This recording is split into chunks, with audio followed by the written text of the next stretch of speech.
Dans cette première vidéo, nous allons étudier Pythagore et la façon de l'utiliser dans les deux situations les plus courantes. La première situation, c'est de calculer un côté manquant lorsque nous sommes dans un triangle qui est déjà rectangle et que nous connaissons déjà deux longueurs sur les trois du triangle. Donc ici, on a un premier cas pour faire cela. Un triangle qui s'appelle MRT, qui est rectangle ici en R.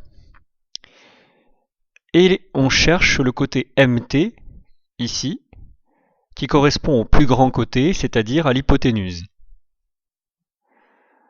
Pour cela, au niveau de la rédaction, on commence à écrire que dans le triangle MRT rectangle en R, eh bien, on peut utiliser le théorème de Pythagore. On peut utiliser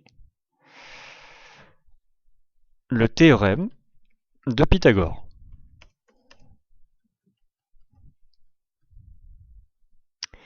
Au niveau des calculs, on fera attention à bien laisser d'un côté le plus grand côté, et puis à part, nous mettrons les deux petits côtés ensemble dans les calculs. Donc ici, ça nous donne MT au carré égale RM au carré plus RT au carré. On met les valeurs que l'on connaît, c'est-à-dire 4,4 au carré plus 11,7 au carré. On prend une calculatrice pour voir combien ça fait. Le total de ceci nous donne 156,25 à la calculatrice. Et pour conclure, nous allons devoir utiliser la racine carrée, qui est en quelque sorte le contraire du carré, afin de déterminer la longueur de MT. Ce qui nous donne MT égale racine carrée de 156,25, c'est-à-dire, pour moi je fais comme ceci, et lorsqu'on regarde à la calculatrice, on trouve 12,5 pour la longueur de MT, et nous avons terminé. Petite remarque, on voit que MT donc fait normalement 12,5, et c'est tout à fait normal car c'est plus long que les autres côtés. En particulier, c'est plus long que 11,7, donc c'est plutôt rassurant. On va passer à un deuxième cas où on va toujours calculer un côté manquant. Donc deuxième cas, un nouveau triangle rectangle, ici, qui s'appelle APS, qui est rectangle en A, et on cherche un des petits côtés, cette fois, qui est le côté AP. Sachant que dans ce triangle rectangle, l'hypoténuse, cette fois-ci, c'est SP qui vaut 18,5. D'accord ?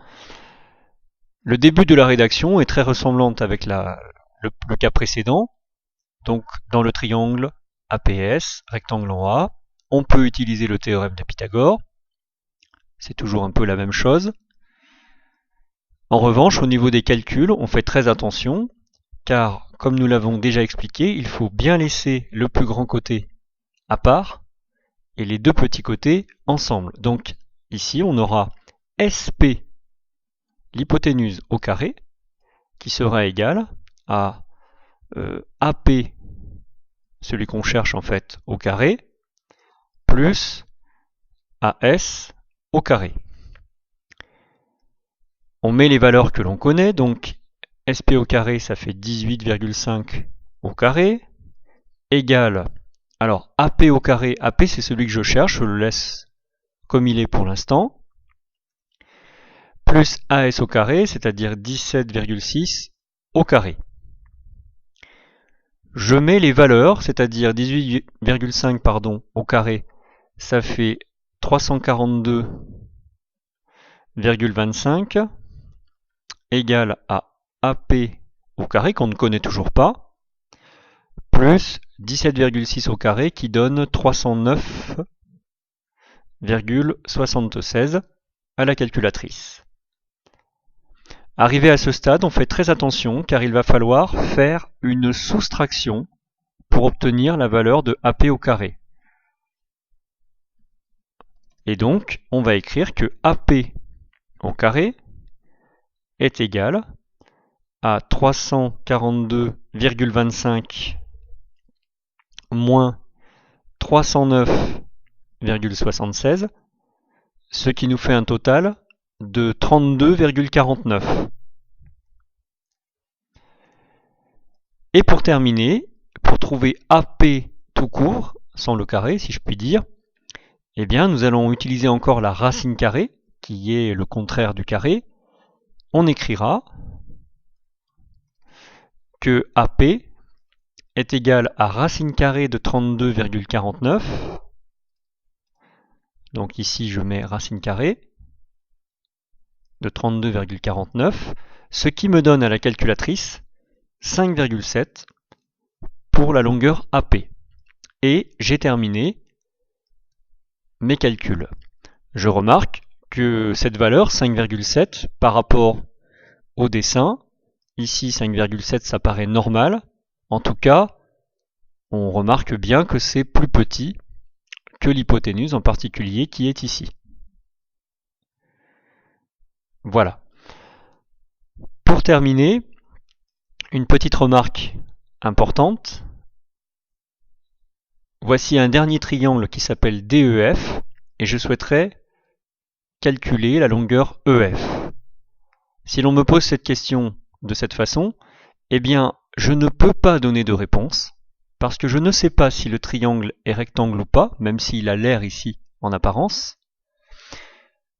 Démonstration, si je prends un petit fichier pour vous montrer ça, voici donc un triangle DEF qui a comme longueur 8 et 13. Est-ce que je peux trouver la longueur EF? La réponse est non, pas vraiment, parce que si je change un peu l'allure du triangle, si je déplace les points, je peux très bien construire plusieurs triangles DEF différents qui ont bien comme longueur 8 et 13 là et là, mais le dernier côté peut changer grandement selon la forme, selon l'inclinaison de l'angle au niveau du point D. Et donc il est tout à fait impossible de calculer le troisième côté du triangle, même si on connaît les deux autres. Eh bien on ne peut pas calculer le troisième côté si on ne nous donne pas d'indication supplémentaire, et en particulier si on ne sait pas si le triangle est rectangle ou pas au niveau du point D. C'est pourquoi il faudra bien veiller, quand on utilise Pythagore, à bien voir si on est dans un triangle rectangle.